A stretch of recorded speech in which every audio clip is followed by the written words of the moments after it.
कहते हैं कोई भी इंसान तब सबसे ज्यादा खतरनाक होता है जब उसके पास खोने के लिए कुछ नहीं बचता। आज हम उसी दौर की बात करेंगे जब लोगों के सपने भूख से छोटे थे और उनका दर्द उम्मीद से बड़ा। दिन रात मिट्टी में खून पसीना बहाने के बाद भी खाली पेट सोना पड़ता था। यही थी उनकी हकीकत।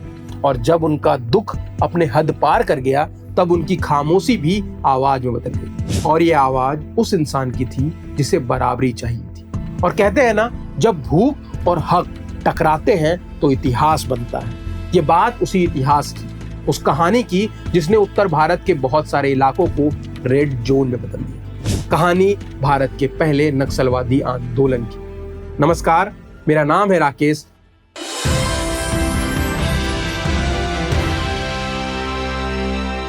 आज जब नक्सलवाद का नाम आता है तो दिमाग में सबसे पहले बंदूक, जंगल, एम्बूश और या फिर खून आता है। कोई इसे क्रांति कहता है तो कोई आतंकवाद। लेकिन एक बात तो तय है कि इस रास्ते ने देश को सिर्फ लाशें दी है, समाधान नहीं। तो सवाल यह है कि यह रास्ता शुरू कहां से हुआ। भारत जैसे लोकतांत्रिक देश में पहली बार किस किसान ने यह सोचा कि कानून, अदालत या फिर चुनाव सब बेकार है और बंदूक ही आखिरी जवाब है। तो कहानी शुरू से शुरू करते हैं। तो मैं आपको बता दूं कि नक्सलवाद की शुरुआत 1967 के वसंत ऋतु के समय में हुई। नक्सलबाड़ी, जिस गांव के नाम पर इस आंदोलन का नाम पड़ा, वो राज्य के जमींदारों के खिलाफ कम्युनिस्ट नेताओं के द्वारा भड़काया गया किसान विद्रोह था। हालांकि उस समय तक भारत को अंग्रेजों से आजादी मिले 20 साल हो चुके थे, फिर भी देश में औपनिवेशिक भूमि की किराएदारी प्रणाली चल रही थी। और 1971 की जनगणना की माने तो लगभग 60% आबादी भूमिहीन थी और अधिकांश जमीन पर सिर्फ 4% लोगों का ही अधिकार था। और तो और अधियारी पर था, जिसको हम बटैया भी कहते हैं। इसके तहत इन किसानों की जिंदगी पहले से ही मुश्किल थी, लेकिन हालात ऐसे बने हुए थे कि उनके लिए जमीन पर काम करना भी सुरक्षित नहीं रह गया, क्योंकि ज्यादातर बटाई पर काम करते थे। मतलब जोतदार जो है वो बीज, हल और बैल देता था, बदले में फसल का हिस्सा काट लेता था। यानी मेहनत किसान की पर कंट्रोल जमींदार का। और उसके बाद हिस्से को लेकर झगड़ा, धोखेधड़ी और जरा सा विरोध होने पर बेदखली, ये सब गांव की आम बात बन चुकी थी। पर जब संयुक्त मोर्चा की सरकार बनी तो किसानों को लगा कि अब शायद उनके हक की बात होगी, मगर हुआ उल्टा। हरि कृष्ण कोनार के मुताबिक संयुक्त मोर्चा बनते ही जोतदारों और प्रतिक्रियावादी ताकतों ने ये अफवाह फैलानी शुरू कर दी कि सरकार छोटे और मंझले जमींदारों की जमीन छीन लेगी, जिसके डर से बड़े और छोटे सभी जमींदार एक साथ हो गए। सबसे पहले उन्होंने खेत पर काम करने वाले बटाईदारों को हटा दिया। अब इस दहशत और नफरत का सीधा निशाना वही किसान बने जो वर्षों से उस जमीन पर काम कर रहे थे। अब इससे समझिए कि नक्सलबाड़ी में बिगुल किशन नाम का आदमी है, जिसको अदालत ने उसके पक्ष में फैसला सुनाते हुए जमीन उनके नाम पे कर दी।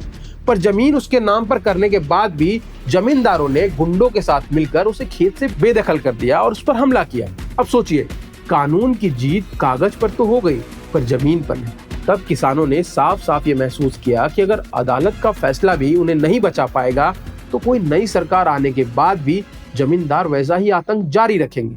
तो ऊपर से किसी की मदद की उम्मीद भी नहीं थी उन्हें। तो यही बेबसी, धोखा और गुस्सा धीरे धीरे मिलकर विद्रोह की जमीन तैयार करने लगा। हालांकि इस घटना ने नक्सलवादी आंदोलन की शुरुआत को चिन्हित किया, जैसा कि हम जानते हैं, पर यह समझना जरूरी है कि इसका उदय भारत में समय के साथ कम्युनिस्ट विचारधारा के विभिन्न खंडों में बंटने का भी परिणाम है। मतलब कम्युनिस्ट विचारधारा जो अलग अलग भाग में टूटी, उसका भी कहीं ना कहीं इस पर रिजल्ट पड़ा। अब आप पहले इसको समझिए, इसको एक कहानी के माध्यम से सोचते हैं। सोचिए कि एक गरीब आदिवासी किसान रामू, जो अपने दादा से यह सुनते सुनते बड़ा हुआ कि 1783 और 1900 के बीच 100 से ज्यादा किसान विद्रोह हुए, पर हर बार आवाज को दबा दिया गया और जमीन वही रही, मालिक वही रहे, बदल गया तो सिर्फ अत्याचार का चेहरा। और रामू के गांव में और देश के लाखों गांव में आजादी का मतलब सिर्फ झंडा बदल जाना था और उनकी जिंदगी नहीं बदली। और जमीन पर हक अब भी कुछ ही लोगों के पास था, जबकि मेहनत तो सबकी थी।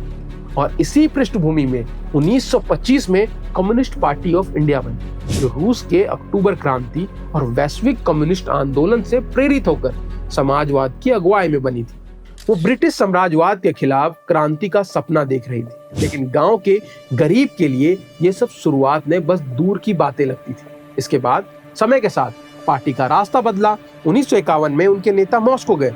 स्टालिन ने सलाह दी कि हिंसक क्रांति छोड़कर लोकतांत्रिक राजनीति में हिस्सा लेना होगा, जिससे तेलंगाना जैसे सशस्त्र किसान आंदोलन को वापस लिया गया। जिससे रामू जैसे लोगों के दिल में यह सवाल और गहरा हो गया कि अगर बंदूक भी नहीं है, सिस्टम भी उनके पक्ष में है, तो फिर न्याय कौन करेगा।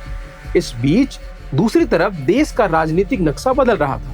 आजादी, बंटवारा, भारत पाक युद्ध, शीत युद्ध, सबने माहौल को और जटिल बना दिया। इसके साथ कम्युनिस्ट आंदोलन के भीतर भी सोवियत और चीन की लाइन को लेकर के दरारें पड़ने लगी और 1964 में सीपीआई और सीपीआई-एम का विभाजन हो गया।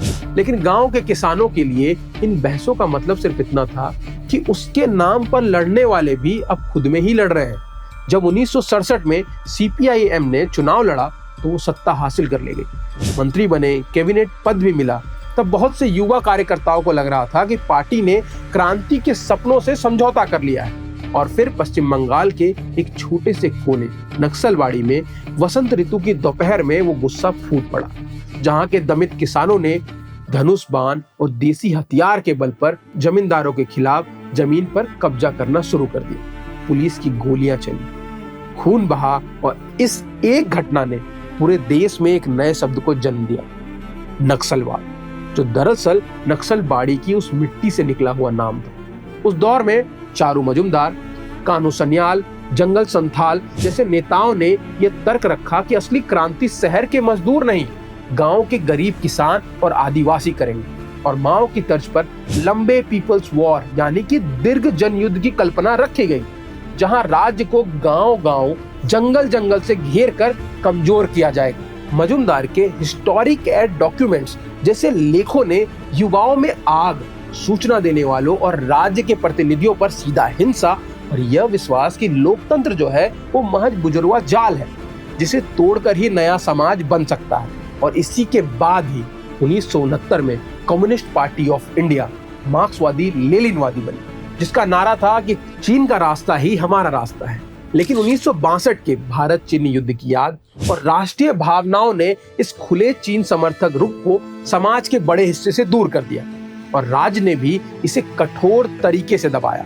1971 के ऑपरेशन स्टीपल चेस्ट के दौरान सेना और केंद्रीय बलों ने बड़े पैमानों पर गिरफ्तारी, मुठभेड़ और कैंप बनाकर इस पहले दौर के नक्सलवाद की कमर तोड़ी। यहाँ तक कि मजुमदार खुद 1972 में पुलिस हिरासत में मर गए। उसके बाद ये आंदोलन लगभग खत्म सा हो गया था।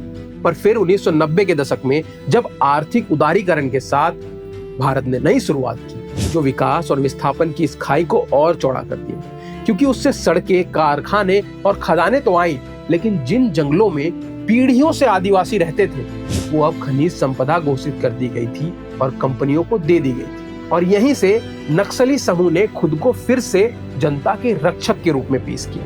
इसके कई गुटों ने मिलकर 2004 में communist party of India Maoist बनाया। यह विद्रोह फिर से एक संगठित रूप में सामने आया, जिसकी arm forces people liberation guerrilla army कहलाई और जिसने रेड कॉरिडोर नाम से मशहूर लंबे भूभाग छत्तीसगढ़, झारखंड, उड़ीसा, बिहार, आंध्र प्रदेश, महाराष्ट्र, तेलंगाना, मध्य प्रदेश और पश्चिम बंगाल के कुछ हिस्सों में समांतर प्रभाव खड़ा करने की कोशिश की। पर ऐसा हो नहीं पाया क्योंकि सरकार इसके अगेंस्ट खड़ी थी और काफी कड़ा रुख सरकार ने भी अपनाया, क्योंकि जो आंदोलन किसानों के हक के लिए शुरू हुआ था वो कहीं ना कहीं कुछ लोगों के स्वार्थ की पूर्ति का माध्यम बन गया।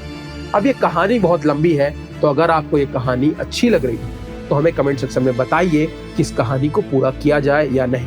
और ऐसी ही अनसुनी कहानियों के लिए जुड़े रहें बजरबट्टू दुनिया पर। तब तक के लिए नमस्कार।